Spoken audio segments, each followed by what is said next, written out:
وحده لا شريك له تقريرا به وتوحيدا وأشهد أن محمدا عبده ورسوله أما بعد اللهم لا سهل إلا ما جعلته سهلا وأنت تجعل الحزن إذا شئت سهلا اللهم إنا نسألك حبك وحب من أحبك وحب عمل يقربنا إلى حبك برحمتك يا أرحم الراحمين آمين يا رب العالمين.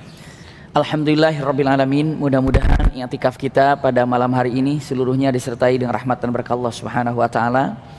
Insyaallah hari ini kita membahas tentang wahyu yang pertama kali turun pada Rasul sallallahu alaihi wasallam. Wahyu yang pertama kali diturunkan oleh Allah Subhanahu wa taala melalui malaikat Jibril kepada Rasul sallallahu alaihi wasallam.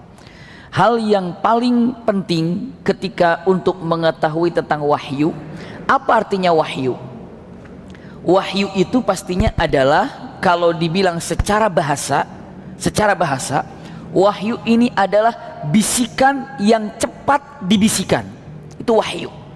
Kalau misalnya ada orang berdiri, lalu saya sampaikan dengan mengatakan kata-katanya, di Cinere hujan sambil saya lewat, itu bukan wahyu bahasanya. Kenapa? Karena saya harus menyampaikan berbisik sambil berlalu, di Cinere hujan, jalan. Itu wahyu dalam bahasa, secara bahasa. Jadi saya menyimpulkan bahasa yang paling lunak, yang paling mudah dipahami ketika saya membisikkan secara pelan dan cepat, itu bahasa dikatakan wahyu. Jadi saya membisikkan dengan perlahan dan cepat, saya katakan di Cinere hujan, lewat. Itu wahyu namanya, secara bahasa. Iya, tapi pastinya kalau secara istilah ini adalah apa? Yang disampaikan ataupun wahyu ini kalau secara istilahnya punten, seseorang yang diangkat oleh Allah Subhanahu wa taala menjadi nabi, diberikan wahyu melalui malaikat Jibril. Namanya adalah wahyu. Al-Qur'anul Karim ini juga adalah bagian daripada wahyu. Karena ini adalah wahyu dari Allah Subhanahu wa taala. Ini sekedar bahasa singkat tentang makna daripada wahyu. Hari ini kita lihat surat yang pertama kali turun kepada Rasul sallallahu alaihi wasallam setelah kita mengetahui tanda-tanda kenabian. Masih ingat ya? Tanda-tanda kenabian di pertemuan yang lalu. Di antaranya kata Rasulullah, "Hubbiba alayyal khala." Rasulullah senang tiba-tiba selalu menyendiri. Lalu apa lagi? Banyak yang mengucapkan salam tanpa dikenalnya. Di antaranya. Lalu selanjutnya apa lagi? Ar-ru'ya kafalaki subuh, mimpi yang selalu menjadi kenyataan. Ini adalah tanda-tanda kenabian yang pernah saya sampaikan di pertemuan lalu. Insya Allah mudah-mudahan semua masih ingat. Setelah itu Masya Allah, tepatnya karena Rasulullah senang menyendiri, punten, saat Rasulullah menyendiri di Jabal Nur atau di Gua Hira, itu sebetulnya di usia Rasulullah sebelum sampai 40 tahun juga Rasulullah sedang di Jabal Nur, menyendiri, tinggal, tapi tidak seperti 6 bulan mau menjadi nabi. 6 bulan mau menjadi nabi, Rasulullah itu sangat sering sekali, sampai seminggu nggak pulang, seminggu baru pulang, berangkat 1 hari di rumah, berangkat lagi, lama di mana? Di Jabal Nur. Itulah yang disenangi oleh Rasulullah sesaat sebelum diberikan wahyu oleh Allah Subhanahu wa taala. Dalam kenyataan seperti itu, punten, tepatnya wallahu a'lam, namun di Lailatul Qadar disebutnya, ataupun yang namanya di bulan Ramadan, Masya Allah, yang sebentar lagi bulan Ramadan ini akan menghampiri kita dan kita akan tiba di bulan Ramadan. Tiba di bulan Ramadan, Rasul sallallahu alaihi wasallam mendapatkan surah yang pertama adalah suratul apa? Surah apa? Al-Alaq, atau surah apa? Iqra.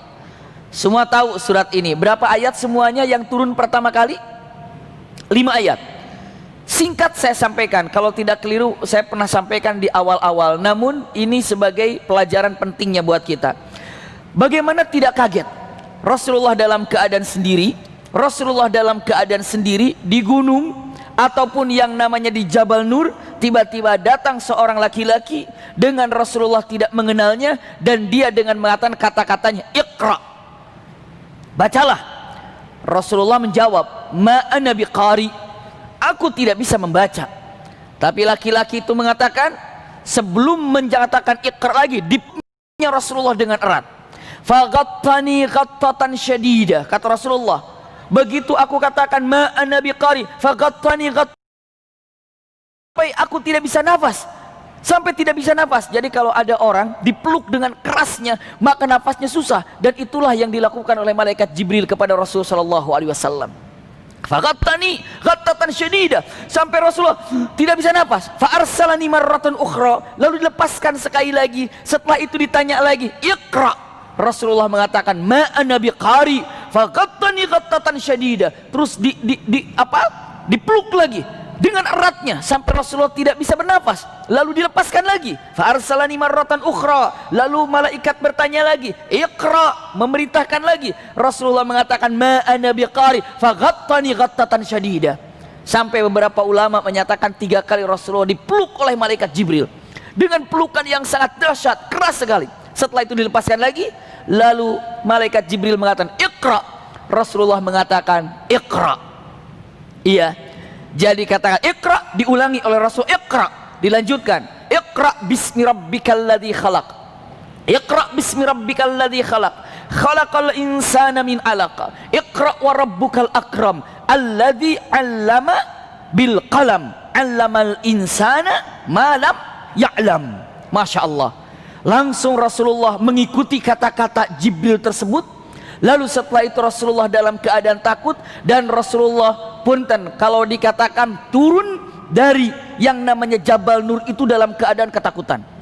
Jadi turun dengan keadaan takut, berlari dengan cepatnya. Kenapa? Takut, ini makhluk apa? Ini siapa? Tiba-tiba langsung datang dengan mengatakan iqra, berlari dengan cepatnya. Tambah kaget, tambah takut. Kenapa? Dalam hadis Rasulullah sallallahu alaihi wasallam yang lebih menakutkan lagi, ketika aku turun daripada gunung, inni ra'ait, aku melihat al asjaru wal ahjaru yasjudun, yang namanya syajar, pepohonan, bebatuan, aku melihat seperti sujud kepada aku selama aku berlari dalam perjalanan.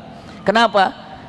Ayahanda bunda ikhwah akhwat fillah, ternyata dunia ini sudah sangat merindukan kehadiran Rasul sallallahu alaihi wasallam. Mereka tahu, lihat di pertemuan yang lalu, bebatuan ternyata mengucapkan salam, iya kan? Lalu apa? Pasir mengucapkan salam kepada Rasul sallallahu alaihi wasallam. Sebelum menjadi nabi, mereka sudah pada tahu ini adalah punten-punten yang disebut dengan seorang nabi daripada akhlak dan sifat yang ada. Rasulullah datang, ketakutan yang ada. Setibanya di mana? Di rumahnya, didapatinya oleh Siti Khadijah Rasulullah dalam keadaan ketakutan. Punten. Begitu sampai dengan mengatakan kata-kata yang sangat luar biasa yang disampaikan Rasulullah. Apa dia katakan? Zammiluni, zammiluni, dathiruni, dathiruni. Ya, selimuti aku, selimuti aku. Gulung aku dengan selimut, gulung aku dengan selimut. Zammiluni itu hanya diginikan. Dathiruni di apa namanya? Digulung, digulungkan. Kalau hanya dathiruni ditutup begitu. Hanya ditutup dengan zammiluni, zammiluni. Ditutup. Dathiruni digulung. Wallahu a'lam. Saking apa? Zammiluni, zammiluni, masih terasa dingin. Dathiruni, dathiruni, digulung. Coba kalau ibu bapak ikhwah akhwat kalau tidur, iya, enakan ngegulung selimut apa ditutupin selimut aja? Kalau masih dingin diapakan? Digulung. Kalau sudah cukup diselimutin, selimutin. Berarti saking dahsyatnya, zammiluni, zammiluni, dathiruni, dathiruni. Ini kata-kata yang sangat luar biasa. Saking dalam keadaan Rasulullah takut, lalu kedinginan, saat itu dibilang panas dingin. Kenapa? Kaget melihat sesuatu yang sangat menakjubkan.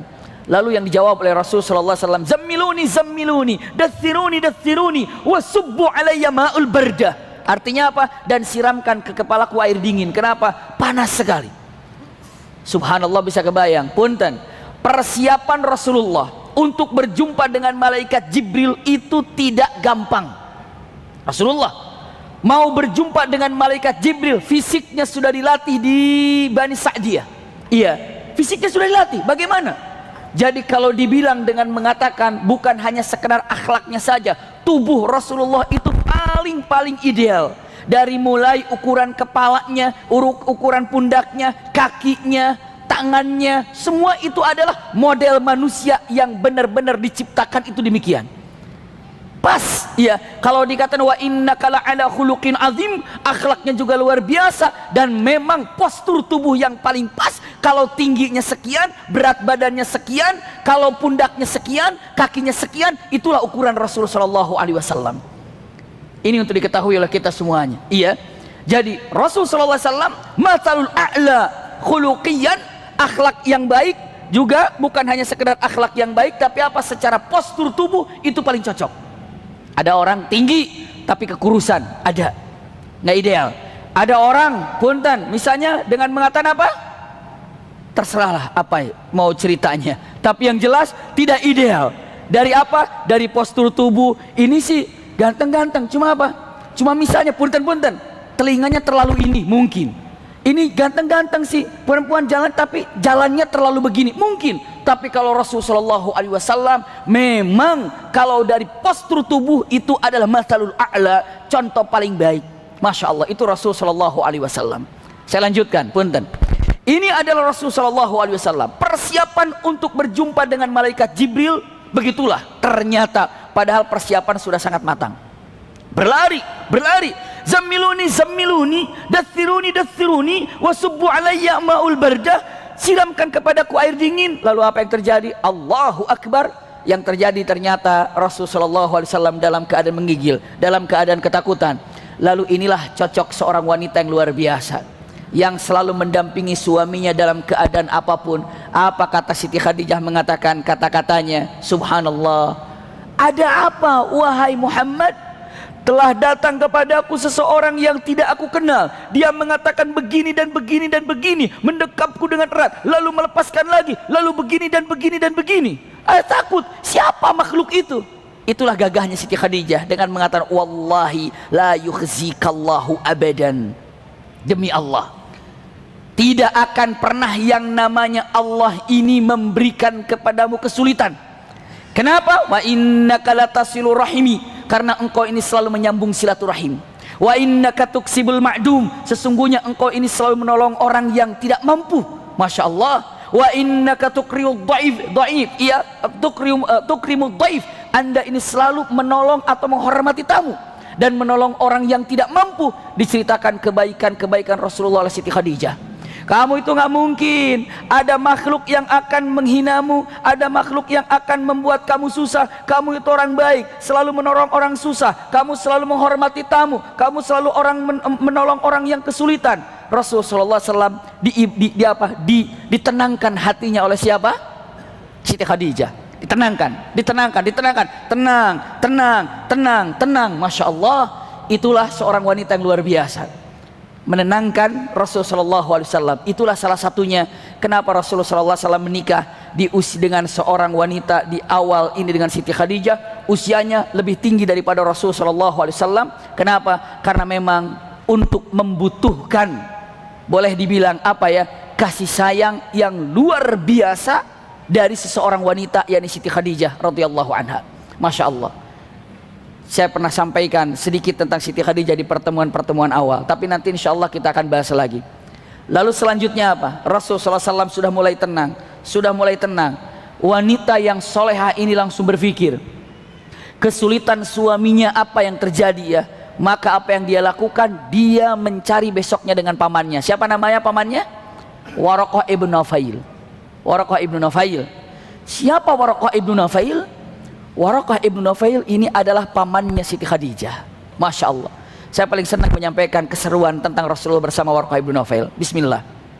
Iya, Rasulullah SAW begitu berjumpa dengan Waraqah ibn Nufail, begitu bertemu dengan Waraqah ibn Nufail, Rasulullah SAW bertanya dengan mengatakan, wahai Khadijah, untuk apa dibawa ke Waraqah ibn Nufail? Walau bagaimanapun ini adalah orang tua kita, karena yang jadi walinya Siti Khadijah Waraqah ibn Nufail. Siapa Waraqah? Saya sampaikan, Waraqah ini salah satu di antara 3 orang yang berpegang ke dalam agama muwahhidin, tauhid. Saya pernah sampaikan di pertemuan lalu. Masih ingat ya? Ada beberapa nama yang mana nama itu adalah tidak ikut di dalam menyembah berhala, tapi yang dia lakukan itu apa? Mengesahkan Allah, tapi tidak tahu bagaimana cara ibadahnya kepada Allah Subhanahu wa ta'ala. Di antaranya siapa? Waraqah ibn Nufail. Dan punten, beberapa ulama mengatakan tidak tahu namanya itu siapa. Hanya Waraqah ini nama sifat kelakuan yang dia lakukan, perilaku pekerjaan yang dia kerjakan. Punten, ada orang yang namanya misalnya Fulan, tapi dia jualan sayur. Kita panggil apa yang gampang? Abang sayur. Paling gampang, abang sayur. Padahal sejak dia lahir, begitu lahir, ibunya bilang, siapa nama anakmu? Anakku abang sayur. Enggak. Namanya siapa? Tapi karena jualan sayur, abang sayur. Yang jualan bakso, abang bakso.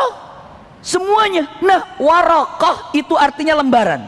Jadi kalau seandainya ini lembaran itu waraqatun. Waraqatun, lembaran. Dia ini, laki-laki ini senang mengumpulkan lembaran-lembaran. Ada lembaran dibaca, disimpan. Lembaran dibaca, disimpan. Lembaran dibaca, disimpan. Ketemu lembaran, emang cari-cari lembaran. Bukan nyari apa-apa, tapi yang dicari lembaran itu bukan sembarang lembaran, tapi yang dia cari itu adalah lembaran Injil, lembaran Taurat. Maka kalau ketemu lembaran Injil, Taurat, dia ambil dan dia baca, lalu dia simpan. Ketemu lagi lembaran, bawa. Ketemu lembaran, bawa. Maka dibilanglah, oh, Waraqah, tukang ngumpulin lembaran. Itulah makna daripada Waraqah. Para ulama mengatakan wallahu a'lam namanya siapa, tapi sering dikatakan itulah rahasia kenapa dikatakan Waraqah. Masya Allah. Perhatikan baik-baik, ini luar biasa. Jumpa dengan mengatakan, wahai pamanku, ini suamiku Muhammad, kejadian semalam ini begini dan begini dan begini. Tapi lebih jelasnya untuk didengar langsung dari lisan Muhammad, silahkan wahai suamiku ceritakan. Rasulullah menceritakan kata-katanya singkat namun sangat dipahami karena padat kalimatnya. Wahai pamanku, dalam beberapa bulan ini saya sering menyendiri dan hobi menyendiri. Hubbiba alayyal khala. Tadi malam ketika dalam kesendirian, seseorang yang tidak aku kenal tiba-tiba datang dan dia mengatakan kepadaku, Iqra, dan aku tidak bisa baca. Lalu dia memelukku dan melepaskan lagi. Iqra, aku katakan tidak bisa baca. Lalu dia katakan Iqra, aku bilang aku tidak bisa baca. Lalu akhirnya saya ikuti apa yang dia ucapkan, Iqra. Lalu saya katakan Iqra bismi rabbikal ladzi khalaq, khalaqal insana min 'alaqa. Iqra wa rabbukal akram alladzi 'allama bil qalam, 'allamal insana ma lam ya'lam. Perhatikan baik-baik. Saat Rasulullah SAW menyampaikan kisah ini, hanya dua ekspresi yang terlihat daripada Waraqah ibn Nawfal. Pertama, ya tabarrakat aina. Jadi yang kedua begitu.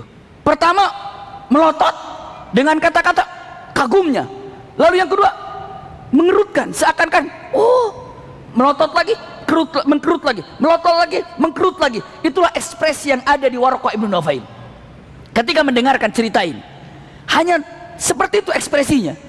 Selesai dikatakan hakada ya ammi, inilah yang terjadi kepadaku wahai pamanku.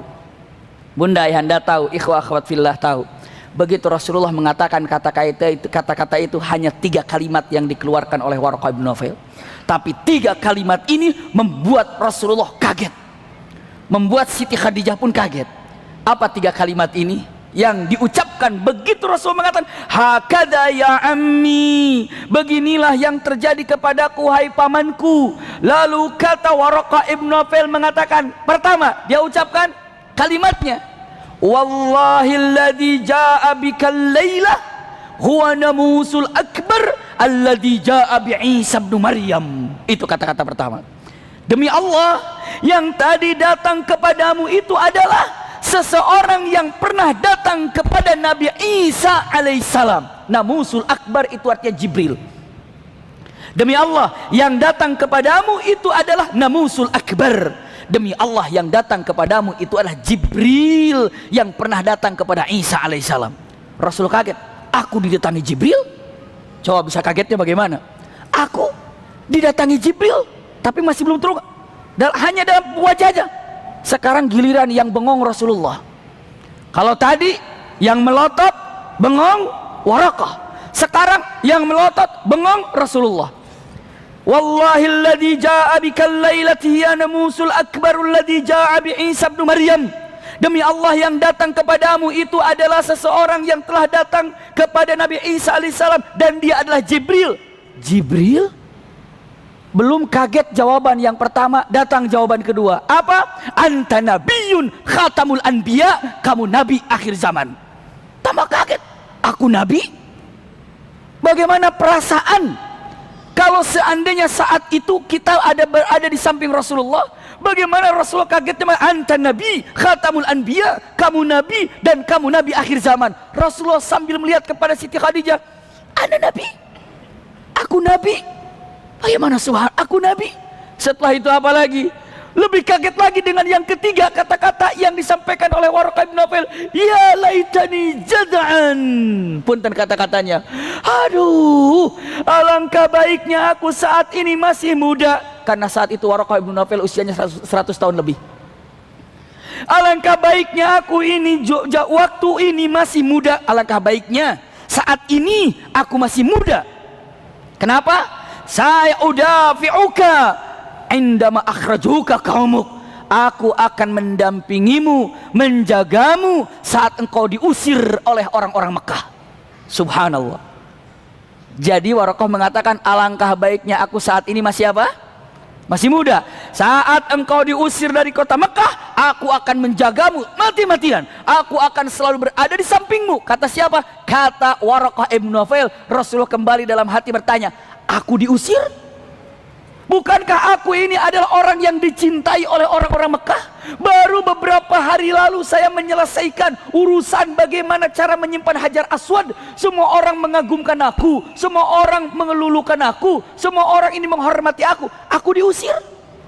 Pertanyaannya, Waraqah yang pertama tidak terlalu ditanggapi, yang kedua tidak terlalu ditanggapi, yang ketiga ditanggapi oleh Waraqah. Aku diusir ketika pertama, Jibril tadi malam langsung jawaban kedua, kamu nabi, aku nabi, kamu akan diusir, aku diusir. Itu ditanggapi oleh Waraqah, ma min nabiyyin illa akhraju qaum. Tidak ada seorang nabi pun kecuali usir dari kampung halamannya. Udah dipegang. Setelah itu langsung pulang Rasulullah. Perhatikan baik-baik ayahanda bunda. Pulang Rasulullah bersama Siti Khadijah. Selama dalam perjalanan gak ada yang bicara apa-apa. Siti Khadijah hanya senang kalau suaminya Nabi, pasti senang. Rasulullah bingung, aku Nabi? Tadi malam Jibril, aku diusir. Itu yang ada dalam pikiran Rasulullah SAW. Ini mungkin kita ingin tahu bagaimana Rasulullah pertama kali mendapatkan wahyu. Dan punten, ada rahasia yang luar biasa. Setelah 3 hari Rasulullah berjumpa dengan Waraqah ibn Nawfal, Waraqah ibn Nawfal wafat. Wafat. Jadi setelah jumpa dengan Rasulullah, Rasulullah sudah pulang ke rumahnya. 1 hari masih mikir, 2 hari masih apa, hari ketiga masih belum ada jawaban, hari keempat terdengar wafat Waraqah ibn Nawfal. Kaget lagi Rasulullah. Kenapa? Kira-kira Rasulullah nanyanya sama siapa? Sama siapa nanyanya? Sama Waraqah lah, yang kemarin bilang-bilang. Dan sekarang yang kasih informasi wafat. Dan terus mau nanya sama siapa? Tidak ada yang bisa ditanya oleh Waraqah ibn Nawfal, ditanya oleh siapa? Rasulullah SAW. Karena Waraqah sudah wafat. Penting, perhatikan baik-baik. Pertama, seakan-akan tugas Waraqah cukup kamu hanya menyampaikan kepada Nabi Muhammad, dia itu informasi. Aku panjangkan usiamu wahai Waraqah ibn Nawfal, hanya untuk menyampaikan satu tugas kepada Muhammad. Katakan yang datang itu Jibril, dan yang katakan kalau dia adalah Nabi. Dan aku kasih bonus kepadamu atas tugas suci ini, engkau menjadi ahli jannah. Kita lihat ahli jannahnya seperti apa. Sebentar. Jadi seakan-akan punten, Waraqah ibn Nawfal tugasnya hanya untuk menginformasikan kepada Rasulullah, yang tadi malam itu Jibril, engkau nabi akhir zaman. Itu tugasnya. Itu tugasnya. Setelah tugasnya selesai, sudah wafat. Cuma begitu saja tugas Waraqah seperti itu. Rasulullah ditanya oleh Umar bin Khattab di Madinah, ya Rasulullah, di mana Waraqah ibn Nawfal? Rasulullah menjawab, Waraqah ibn Nawfal fil jannah, dia di sorga. Dia di sorga. Lalu ditanya, bukankah dia tidak Islam? Karena saat itu juga belum bersyahadat. Kenapa? Karena saat itu engkau juga masih kaget, aku nabi. Aku ini datang oleh Jibril, tapi kenapa dia sudah menjadi ahli jannah dan menjadi ahli jannah? Rasulullah mengatakan niatnya sudah shadik, sudah jujur dengan kata-kata ya laitani jaza'an, alangkah baiknya ketika engkau diusir dari Mekah ini aku dalam keadaan apa? Muda, sehingga aku bisa apa? Melindungimu, menjagamu. Niat itu tercatat oleh Allah dan dijadikan ahli jannah. Masya Allah, niat. Makanya saya gambarkan niatul mukmin muhtaramun a'lal ihtiram. Niat seorang mukmin itu adalah muhtaram, terhormat di atas segala penghormatan. Niat. Bayangkan saja bunda, ayahanda, ikhwah akhwat, kalau misalnya nanti malam mau sholat tahajud terus ketiduran, tertidur asli, bablas bangun-bangun pas adzan subuh, hilang waktu tahajud, dapat pahala tahajud? Dapat. Kenapa? Karena niat. Masya Allah. Asal benar-benar kebablasan. Jangan begitu bangun jam 4 masih ada tahajud, niat juga cukup saya, itu menol ya. Tapi bagaimana Habib Maki kalau saya tahajud? Ternyata kalau sudah tahajud berarti niat dapat berapa? 10. Masya Allah. Masa iya karena dia melaksanakannya. Niat ini luar biasa. Punten, Waraqah ibnu Naufal menjadi ahli jannah karena niatnya. Niat untuk menjaga Rasulullah SAW. Itu yang pertama. Kenapa Waraqah ibnu Naufal wafat setelah 3 hari jumpa dengan Rasulullah? Jawaban pertama, para ahli sirah nabawiyah mengatakan seakan-akan tugas Waraqah ibnu Naufal selesai. Lalu Allah kasih hadiah yang luar biasa untuk Waraqah ibnu Naufal. Apa? Al-Jannah. Masya Allah. Jawaban pertama. Kedua, kenapa Waraqah ibnu Naufal harus diwafatkan 3 hari jumpa wafat? Kenapa? Menghilangkan jejak. Takut nanti kalau orang-orang Mekah ngelihat Rasulullah ketemu Waraqah, Rasulullah ketemu Waraqah, Rasulullah ketemu Waraqah, karena Waraqah masih ada. Begitu Waraqah ini ataupun ketemu Waraqah, setelah itu Rasulullah mengatakan, aku Nabi, datang wahyu kepadaku, Iqra bismi rabbikal ladzi khalaq. Orang-orang Mekah bilang, Allah ini mah ajarannya Waraqah, ini mah dari Waraqah. Orang kemarin saya lihat bolak-balik ke rumah Waraqah, ini adalah hasil belajar sama Waraqah, dan ini digurui oleh Waraqah. Ini mah hasil rekayasa Waraqah. Maka cukup Rasulullah jumpa sekali dengan Waraqah, wafat Waraqah, untuk menghabiskan jejak dengan mengatakan tidak ada kaitannya Rasulullah dengan Waraqah. Masya Allah, ini dia rahasia. Iya, belajar sirah. Oh begitu. Iya, kenapa Waraqah diwafatkan? Kenapa? Agar orang-orang begitu mengatakan aku adalah nabi, wahyu turun kepadaku. Orang akan bilang, memang dia ini dapat dari mana ya? Sama Waraqah? Enggak, cuma sekali, nggak mungkin dapat sebanyak ini, jumpa sekali. Punten, saya mampir sedikit. Rasulullah SAW sebelum menjadi nabi ini, atau diangkat menjadi nabi dan diberikan wahyu yang sangat luar biasa, saya gambarkan, Rasulullah SAW sudah dibendung, dijaga oleh Allah Subhanahu wa Ta'ala agar orang-orang kafir tidak bisa mengelah terhadap Quranul Karim. Contoh, Rasulullah tidak punya guru, Waraqah wafat.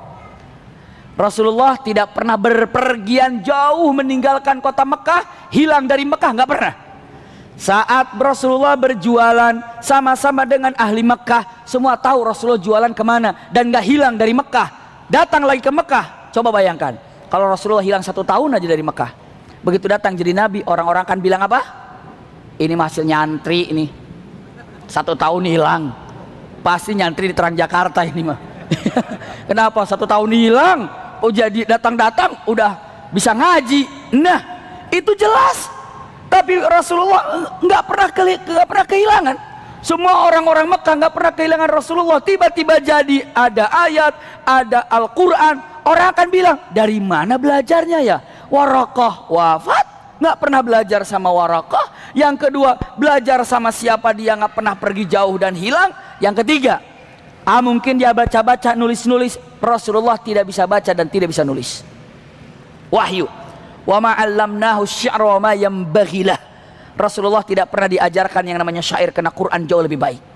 Dan Rasulullah tidak bisa baca, tapi kecerdasannya luar biasa Rasulullah. Bayangkan kalau Rasulullah tidak cerdas, begitu Jibril datang, Iqra bismi rabbikal ladzi khalaq, khalaqal insana min 'alaq, begitu turun ke bawah, apa tadi?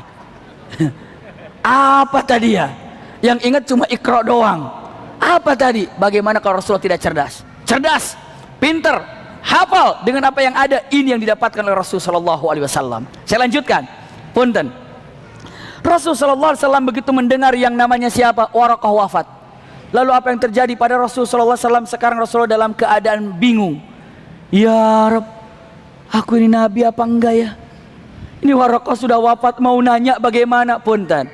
Dalam beberapa riwayat ada perkataan yang keliru besar, lalu ada perkataan yang disepakati dan ulama banyak memegangnya. Sejak Waraqah wafat dan sejak turun surah Al-Alaq 5 ayat, terputuslah wahyu kepada Rasulullah. Tidak ada lagi turun Jibril memberikan wahyu.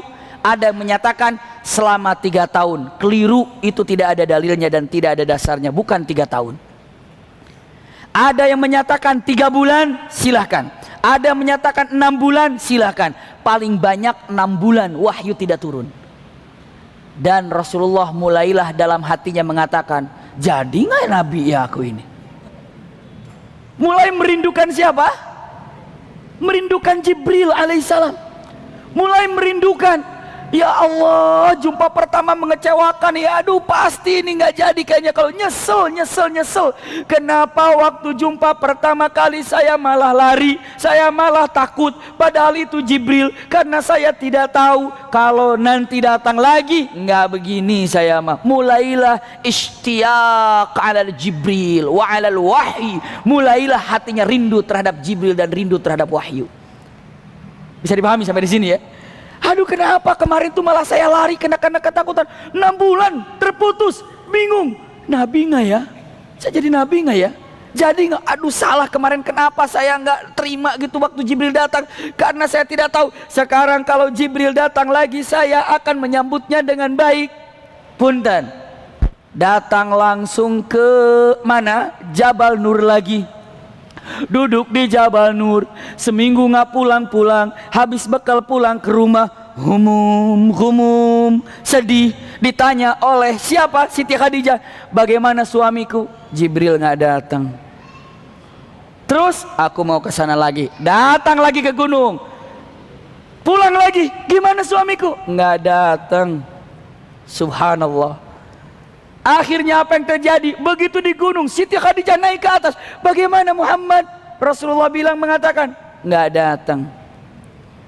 Yang menunggu Jibril ini bukan hanya Rasulullah, Siti Khadijah pun merasa kasihan kepada Rasulullah. Menunggu Jibril, merindukan Jibril 6 bulan lama. Kenapa tidak datang-datang?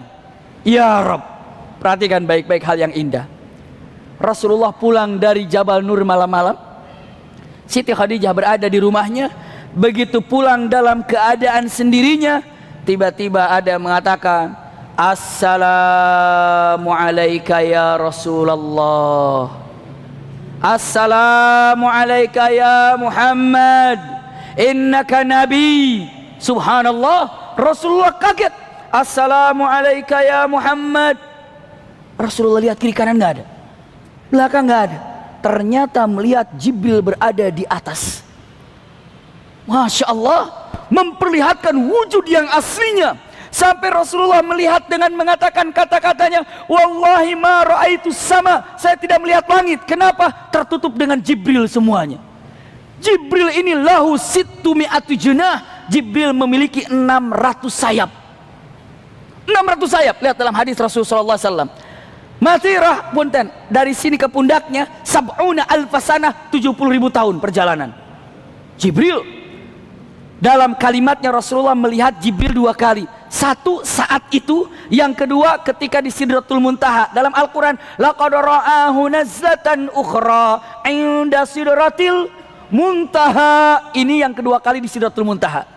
Yang pertama saat itu pulang dari Jabal Nur, sedang pulang, tiba-tiba Assalamu alayka ya Muhammad, innaka nabi, Assalamu alayka ya Rasulullah. Melihat, rindu nggak tadi sama Jibril? Ditunggu nggak? Tapi mengharap datangnya kayak di Jabal Nur gitu lagi. Sekarang datangnya begitu, lari lagi Rasul. Takut lagi nih. Kenapa? Nggak kebayang. Yang dibayangkan tadi itu datangnya kayak Iqra, begitu lagi. Ini sekarang datang, assalamualaikum. Hah, kaget, lari lagi. Subhanallah, begitu lari datang, zammiluni zammiluni, dathiruni wasubbu alayya ma'al bardah. Siti Khadijah, Allah, Jibril lagi datang, katanya rindu. Katanya rindu, sekarang nangis lagi. Tersenyum Siti Khadijah, Jibril datang, ditutupnya dengan mengatakan, diusapnya dengan senyuman Siti Khadijah, wallahi la yuhzikallahu abadan, innahu namusul akbar, innahu Jibril. Rasulullah SAW masih dalam takut. Bagaimana? Punten, mendapatkan wahyu tidak seenteng yang kita bayangkan. Mendapatkan wahyu, kalau Rasulullah mendapatkan wahyu nggak bisa diganggu, diam, langsung keluar keringat, terdiam. Kalau Rasulullah sedang di atas unta, lagi mendapatkan wahyu, untanya langsung diam, untanya nafasnya sesak. Kenapa? Karena berat menerima wahyu itu. Tidak enteng menerima wahyu itu, tidak seperti menerima WhatsApp gitu. Tapi menerima wahyu itu ya gampang-gampang ada, pasti akan gemeteran. Itulah ketika Rasulullah menerima wahyu. Lihat beberapa saat ketika nanti kita gambarkan ketika Rasulullah mendapatkan wahyu di depan Abu Bakar seperti apa, di Umar bin Khattab seperti apa ketika mendapatkan wahyu. Datang lalu dengan mengatakan ucapan yang luar biasa, kata-katanya kepada Rasul sallallahu alaihi wasallam mengatakan, innahu Jibril ya Muhammad, innahu Jibril ya Muhammad. Untuk dikuatkan, Rasulullah terdiam sejenak lalu menyelimutinya. Saat itulah turun yang kedua, ya ayyuhal muddathir qum fa'anzir wa rabbaka fakabbir wa thiyabaka fatahhir wa rujza fahjur wa la tamnun tastakthir wa li rabbika fasbir. Masya Allah, ini perintah dakwah. Ini perintah dakwah. Maka beberapa ulama dengan mengatakan punten, tanpa merasa hormat dalam perbedaan ini, walaupun ada yang lebih sahih, iya, tapi tidak apa-apa. Surat yang pertama kali turun ini adalah suratul Alaq. Yang kita lihat adalah Al-Alaq.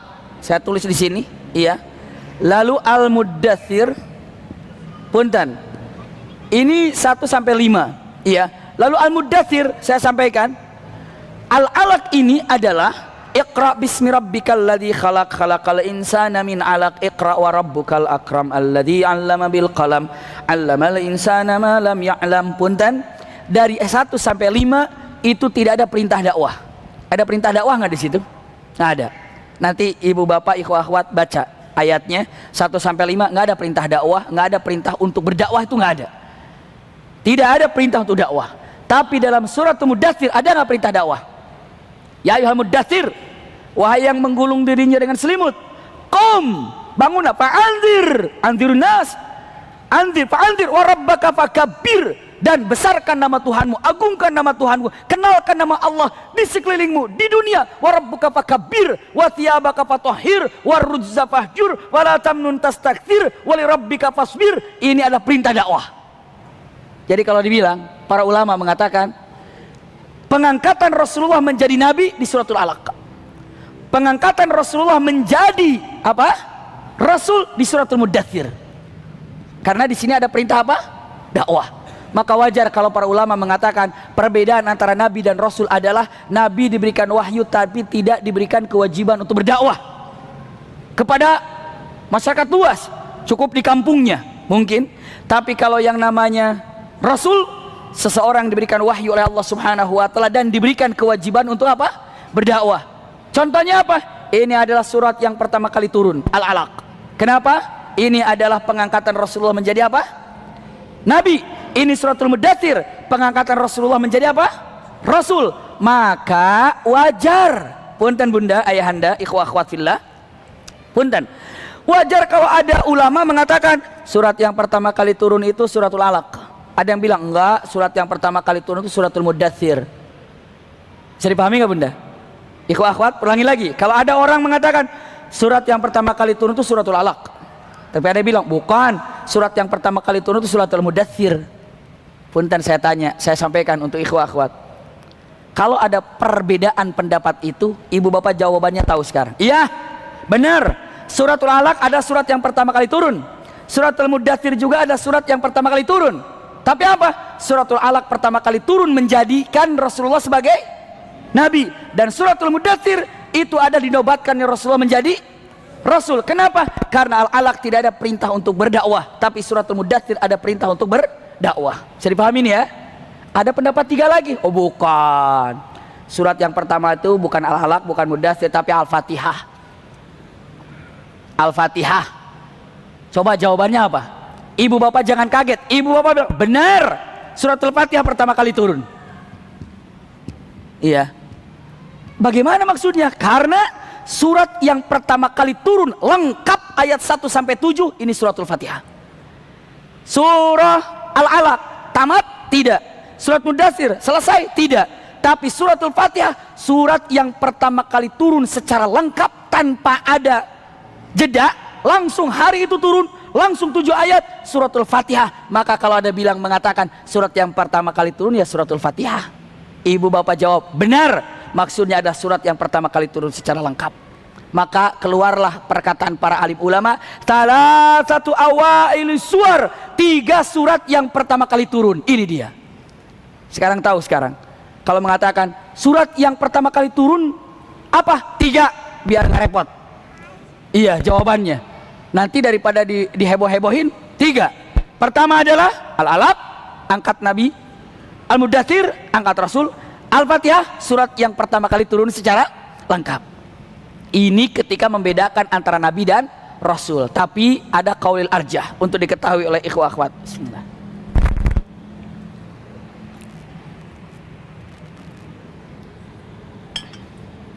Punten. Kalau tadi saya sampaikan kan perbedaan Nabi dan Rasul begitu ya. Tapi ternyata yang lebih rajih para alim ulama mengatakan perbedaan Nabi dan Rasul itu adalah Nabi, ya, Nabi adalah yang diberikan oleh Allah wahyu tapi tidak diberikan syariat baru.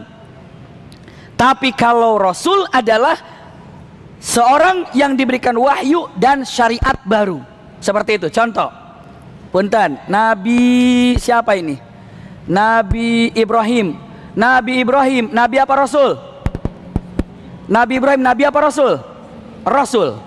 Punten, Ibrahim ini adalah Rasul, syariat baru. Setelah Nabi Ibrahim wafat, siapa pelanjutnya? Yakub. Punten, saya tulis di sini. Yakub, iya. Yakub Nabi apa Rasul? Nabi. Kenapa? Karena melanjutkan daripada Nabi Ibrahim. Setelah Yakub siapa? Yusuf. Punten, Nabi Ibrahim bukan Yakub dulu, siapa? Ayahnya Nabi Yakub siapa? Ishak. Ini Nabi Ibrahim. Setelah Nabi Ibrahim Nabiullah Ishak. Punten, ya. Nabi Ishak Nabi apa? Nabi apa Rasul? Nabi. Nabi Ishak dia Nabi. Kenapa? Karena melanjutkan daripada Nabi Ibrahim. Nabi Ishak wafat, Nabi Yakub melanjutkan. Nabi apa Rasul? Nabi, karena melanjutkan syariat Nabi Ibrahim. Nabi Yakub wafat, datang Nabi siapa? Yusuf, ya kan? Nabi Yusuf, Nabi apa Rasul? Nabi, melanjutkan siapa? Nabi Ibrahim. Ini melanjutkan semua ke Nabi Ibrahim. Berarti ini Nabi semuanya. Bisa dipahami ya? Selanjutnya datang Nabi Musa di sini. Musa. Nabi Musa, Nabi apa Rasul? Rasul, karena syariat baru disempurnakan dari Nabi Ibrahim oleh Nabi Musa. Rasul. Nabi Musa wafat, gantinya siapa? Punten, Harun. Nabi apa Rasul? Nabi, melanjutkan Nabi Musa. Ini Rasul. Harun wafat, ganti sama siapa? Yusha. Iya. Yusha, Nabi apa Rasul? Nabi, melanjutkan Nabi Musa. Samuel juga adalah Nabi. Kenapa? Karena melanjutkan Nabi Musa. Selanjutnya apa lagi? Coba, Daud. Nabiullah Daud alaihissalam. Daud Rasul apa Nabi? Daud Nabi, melanjutkan Musa. Sulaiman alaihissalam, Nabi apa Rasul? Nabi, melanjutkan syariatnya Nabi Musa. Bisa dipahami itu ya? Jadi perbedaan, jadi kalau ini adalah Rasul yang melanjutkan Nabi. Jadi kalau dibilang apa adalah Rasul dan Nabi, bedanya Rasul adalah diberikan wahyu oleh Allah dan syariat baru. Kalau Nabi melanjutkan syariat yang terdahulu yang ada. Tapi dua-duanya, mau nabi mau rasul, wajib berdakwah. Wajib berdakwah. Bisa dipahami ya? Ini adalah untuk sedikit perbedaan suratul Alaq, Al-Mudaththir, Al-Fatihah. Rasulullah dalam keadaan tertutup jawab, ya ayyuhal mudaththir qum fa'anzir wa rabbaka fakabbir wa thiyabaka farrujza fahjur wala tamnun tastakthir wa li rabbika fasbir. Silakan untuk mempelajari tafsirnya. Insyaallah nanti jika ada kesempatan kita pelajari tafsirnya. Namun untuk dipercepat, Rasul sallallahu alaihi wasallam begitu dalam keadaan tidur, datang wahyu, langsung selimutnya. Lalu kata Siti Khadijah, istirahat dulu ya Muhammad. Rasulullah bilang, mengatakan, laqad madha ahdun naum ya Khadijah. Sudah habis waktu tidur. Kenapa? Sudah diperintahkan oleh Allah untuk berdakwah. Masya Allah. Maka Rasulullah langsung mengatakan, anni Rasulullah, aku adalah utusan Allah. Siti Khadijah tanpa ragu, asyhadu an la ilaha illallah wa asyhadu annaka Muhammadan abduhu wa rasuluh. Yang pertama kali beriman dari semua manusia umat Nabi Muhammad adalah siapa? Siti Khadijah, wanita. Masya Allah, kemuliaan wanita ini ada letak daripada Siti Khadijah. Siti Khadijah tanpa ragu mengatakan 2 kalimat syahadat. Setelah itu apa? Putri-putrinya. Masya Allah. Siapa? Masih ingat putri-putrinya? Pertama adalah Zainab, Ruqayyah, Ummu Kulthum, Fatimah. Masuk Islam semuanya. Siapa lagi dari laki-laki? Zaid bin Harithah, Ali bin Abi Thalib masuk Islam. Nama-namanya. Setelah itu apa? Rasulullah menarik sahabat-sahabat yang terdekatnya. Siapa yang pertama kali ditarik Rasulullah? Abu Bakar As-Siddiq. Abu Bakar As-Siddiq. Rasulullah datang kepada Abu Bakar As-Siddiq. Ini adalah orang yang sangat luar biasa. Kisah khusus tentang Abu Bakar insya Allah ketika selesai sudah sirah nabawiyah kita pelajari daripada apa? Sirah sahabat insya Allah. Kira-kira 6 tahun lagi. Ya, atau 7 tahun lagi kira-kira. Tenang aja, santai aja. Nanti begitu kajian selanjutnya udah 4 tahun udah bawa istri yang belum nikah, udah gitu udah bawa anak, Masya Allah, nanti udah bawa cucu. Wah, semuanya lagi pelajaran apa? Masih pelajaran sirah nabawiyah katanya. Lagian sebulan sekali jumpanya. Ya, saya lanjutkan, makanya dipercepat untuk diketahuinya.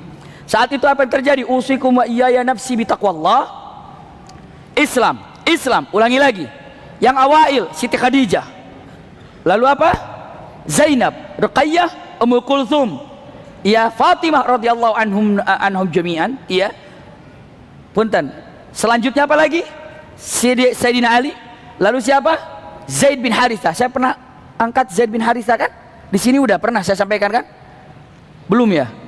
Nanti cek lagi, saya lupa atau sudah atau belum tentang Zaid bin Harithah. Zaid bin Harithah yang hadiah daripada Siti Khadijah kepada Rasulullah SAW. Nanti kalau belum kita harus sampaikan tentang Zaid bin Harithah. Simpan dulu.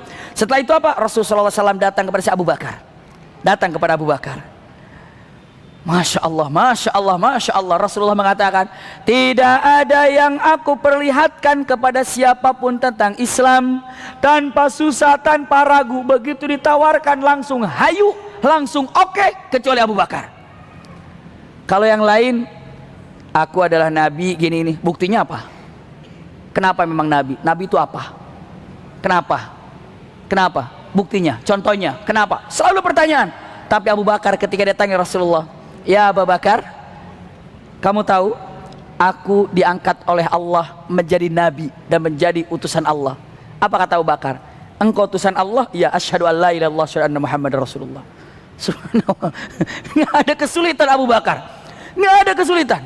Nah, paling tidak kalau kayak Abu Bakar, paling tidak gitu ya. Ada kajian Pondok Indah, ayo, nah itu gaya Abu Bakar tuh.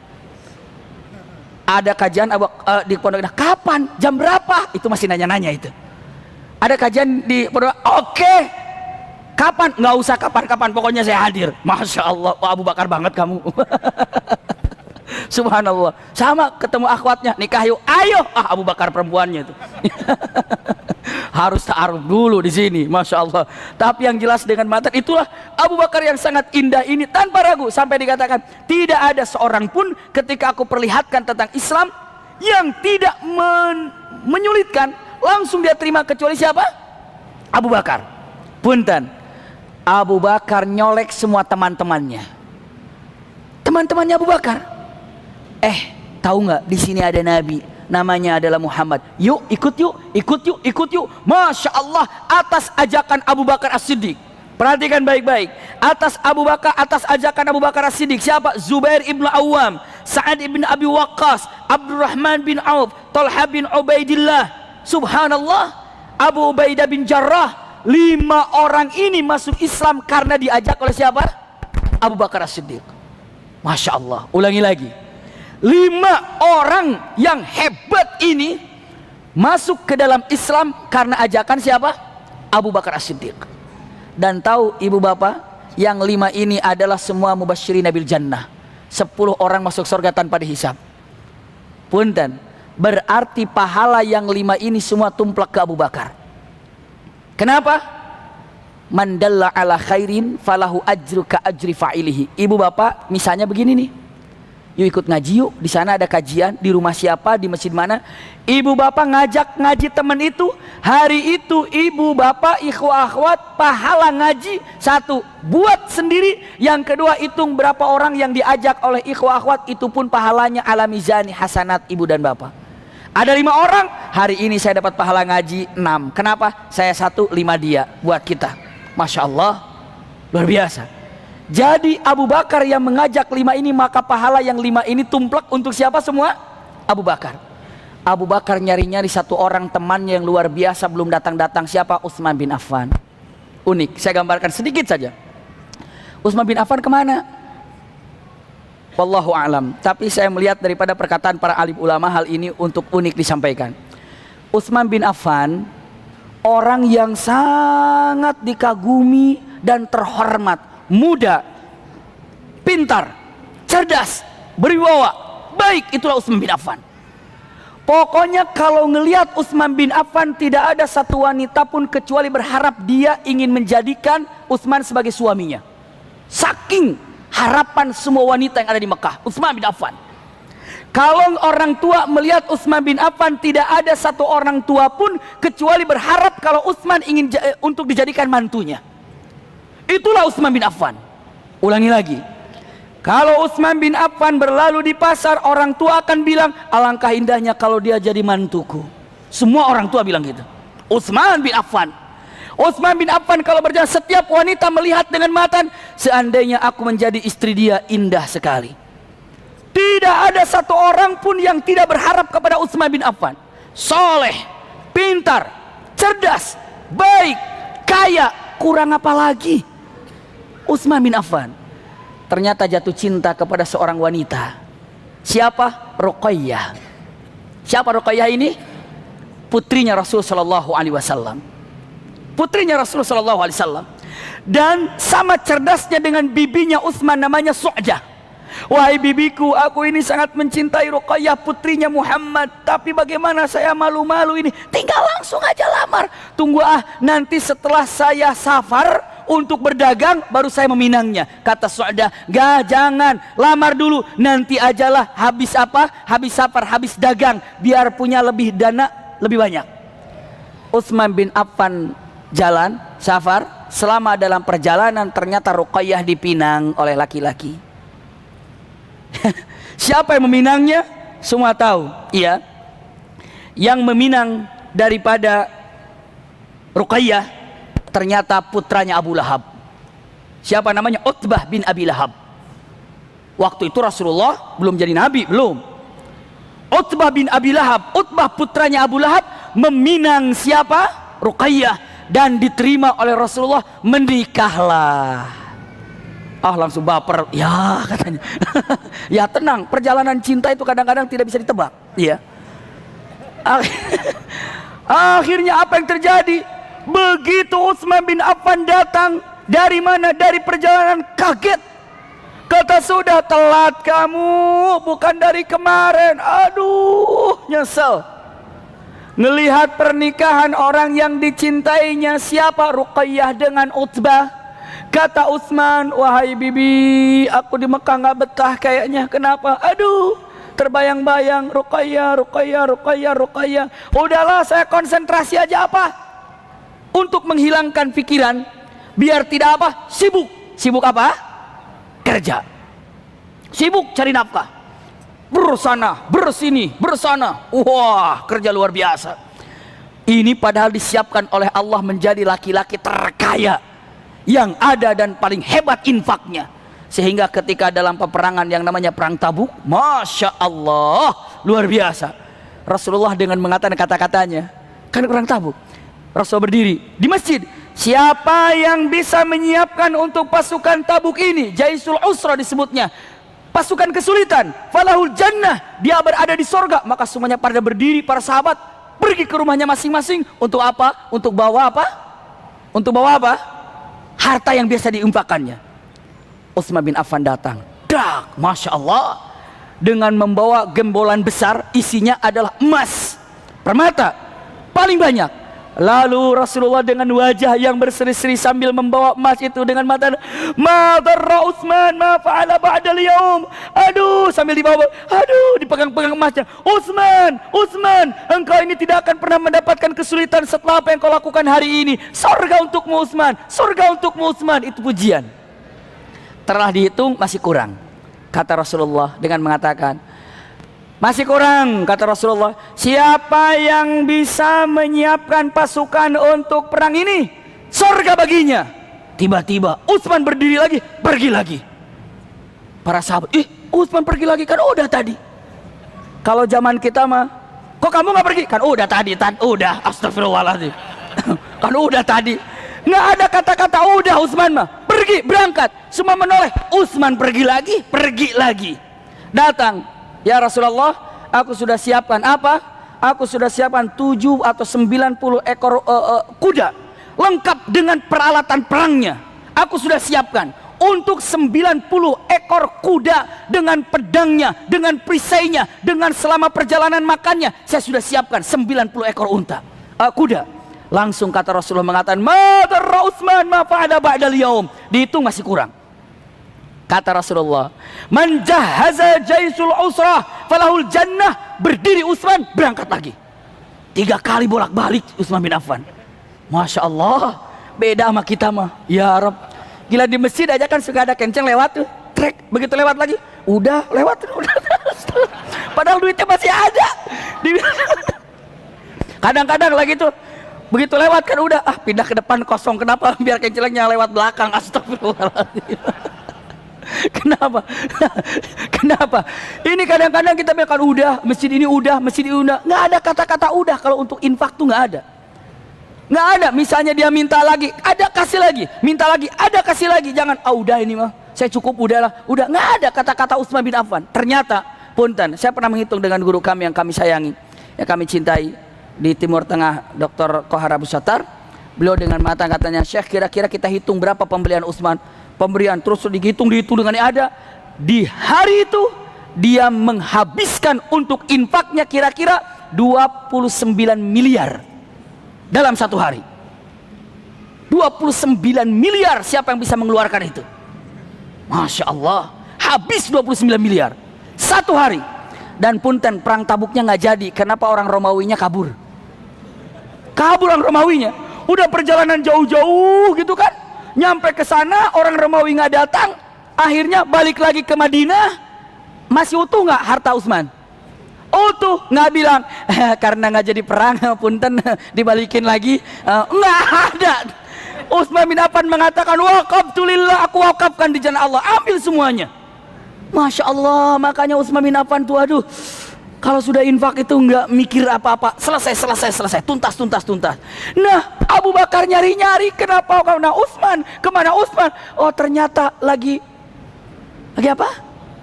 Terserah jawabannya apalah. Iya. Utsman bin Affan lagi pergi. Kenapa? Kalau ke Mekah terbayang-bayang, teringat siapa? Ruqayyah. Akhirnya begitu datang mampir ke Mekah, langsung Abu Bakar bertanya kepada Su'dah, wahai Su'dah, mana Utsman? Utsman lagi berdagang. Kok lama sekali? Nggak diceritain, gini loh gara-garanya. Itu gosip jadi nantinya. Iya. Sudah nggak gosip nggak? Oh, dia memang lagi sibuk dalam berdagang. Punten, dalam kesibukan berdagang, begitu pulang sudah dikasih tahu oleh siapa? Oleh Abu Bakar. Su'dah sudah tahu kabar ini. Kenapa Abu Bakar tidak ragu menyampaikan kepada Su'dah? Kenapa? Abu Bakar tahu Su'dah ini orang cerdas, pintar. Muhammad Rasulullah, tolong sampaikan kepada Utsman, aku ingin berbicara dengannya. Masya Allah, yang gerak di dalam itu Abu Bakar As-Siddiq. Begitu Utsman datang, dikasih kabar, datang Abu Bakar. Kepada siapa? Kepada Utsman. Ya Utsman, apakah engkau tidak tahu kabar untuk yang sangat luar biasa? Apa? Muhammad. Kenapa Muhammad? Langsung masih kebayang, Muhammad Abu Ruqayyah? Muhammad bapaknya Ruqayyah? Iya. Kenapa dengan bapaknya Ruqayyah? Dia adalah nabi, dia adalah rasul, dia adalah diberikan wahyu oleh Allah. Tanpa ragu Utsman bin Affan bertanya dengan mata, engkau? Nanya kepada Abu Bakar. Abu Bakar mengatakan, anta wa ana, dikatakan ana atau anta misli. Maksudnya apa? Kamu itu sesifat denganku, sepemikiran denganku. Jika engkau benar-benar sama dengan aku, nggak ada kesulitan untuk memegang dalam syariat Muhammad. Aku telah mengikutinya. Tanpa ragu Utsman bin Affan mengatakan, asyhadu an la ilaha illallah wa asyhadu anna Muhammadar Rasulullah. Lupa Ruqayyah, yang ada adalah cinta untuk Rasulullah. Masya Allah. Nah, kepikiran Ruqayyah tidak. Kenapa? Saya sekarang jadi betah di kota Mekah. Kenapa? Saya mencintai Nabi dan saya mencintai Rasulullah. Itu yang berubah. Sekarang berada di mana? Di Utsman bin Affan. Punten, singkat-singkat saya cerita ini karena lagi Utsman ini ya. Ketika Rasulullah menyampaikan di Jabal, di Bukit Safa, dengan menerangkan tentang apa? Wahyu ataupun dakwah terang-terangan, nanti kita bahas dengan lengkap. Saat itu Abu Lahab marah kan kepada siapa? Rasulullah.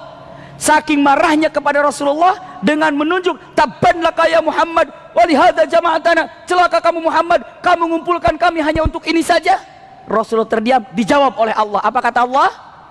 Tabbat yada abi lahabi wa tab. Masya Allah, jawaban dari Allah dengan tegas. Marah Abu Lahab. Saking marahnya, nah sini Utbah, kenapa? Ceraikan Ruqayyah. Ceraikan Ruqayyah. Kamu pilih bapak apa pilih Ruqayyah?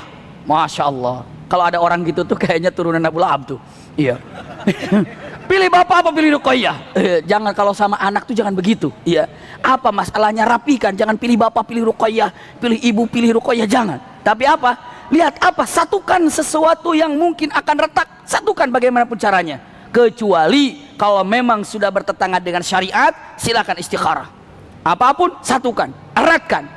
Hei Utbah, pilih aku pilih Ruqayyah. Apa jawabannya? Dia tegas mengatakan, pilih bapak aja. Ceraikan Ruqayyah. Datang ibunya, bapaknya Utbah. Padahal Utbah juga ya sangat mencintai Ruqayyah, tapi ikut kepada bapaknya dengan tegas, Muhammad, nih aku serahkan anakmu, ambil. Aku tidak perlu lagi mantu seperti ini. Diceraikan. Hari ini anakku menceraikannya. Sedih nggak kira-kira Rasulullah? Sedih. Sudah mendengar lari, Utsman, kabar gembira. Apa? Ruqayyah. Kenapa Ruqayyah dicerai? Sama siapa? Sama Utbah. Apa yang terjadi kepada Utsman bin Affan? Cintanya hanya untuk Rasulullah. Tidak seperti awal-awal. Maka saat sudah selesai iddahnya, tanpa ragu datang Utsman. Assalamualaikum ya Rasulullah. Waalaikumsalam ya Utsman, ada apa? Ya Rasulullah, apa Ruqayyah sudah ada yang meminang? Belum ada, aku ingin meminangnya. Gembira Rasulullah. Tidak ada seorang wanita pun kecuali ingin menjadikan Utsman sebagai suaminya. Tidak ada orang tua pun kecuali orang tua ingin menjadikan Utsman sebagai mantunya. Hari ini datang di hadapan Rasul meminang putrinya yang baru dilepaskan oleh Utbah. Kata Rasulullah dengan mengatakan, ini rizki yang luar biasa. Utsman benar ingin dengan Ruqayyah dari dulu. Itu mas saya jawabannya, bukan. Utsman ingin dengan Ruqayyah. Bismillah ya Rasulullah, kami ingin menikahnya. Masya Allah, menikahlah Ruqayyah dengan Utsman bin Affan. Allahu Akbar. Lihat bunda, ayahanda, ikhwah, akhwat fillah, kesimpulan yang sangat indah. Ketika Utsman bin Affan mengejar cintanya Ruqayyah, Ruqayyah dimiliki orang. Tapi ketika Utsman mengejar cinta Rasulullah, Ruqayyah datang merapat. Masya Allah. Sekarang ingin mencintai siapapun, cintai Allah. Minta kepada Allah, ya Allah dia kelihatannya kalau ketemu aku kayaknya sebel banget sama aku, ganti hatinya agar dia mencintaiku. Berubah nanti begitu turun dari masjid, jeblek, langsung kena. Ya, kenapa? Karena sudah minta kepada Allah yang punya hatinya. Jangan gimana caranya perhatian dari dia, jangan gimana caranya agar saya diperhatikan sama Allah. Tarik cinta Allah, beres semuanya. Iya, persis seperti Yusuf alaihissalam kan. Yusuf ketika mengejar cintanya Zulaikha, ketika mengejar cintanya Yusuf pergi. Tapi ketika Zulaikha mengejar cinta Allah, Yusuf datang merapat. Kira-kira itulah yang terjadi kepada siapa? Yang namanya Masya Allah Utsman bin Affan.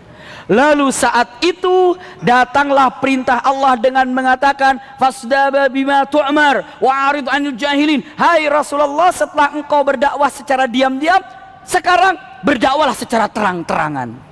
Mulailah Rasulullah berdakwah dengan terang-terangan, dan kesulitannya luar biasa. Ketika dakwah terang-terangan, yang paling dahsyat itu adalah Islamnya dua gunung paling dahsyat di kota Mekah. Islamnya dua gunung yang paling menjulang di kota Mekah, yang membuat Mekah ini bergetar, bergoyang. Kenapa? Dua gunung masuk Islam. Siapa? Hamzah dan Umar ibn Khattab. Masya Allah.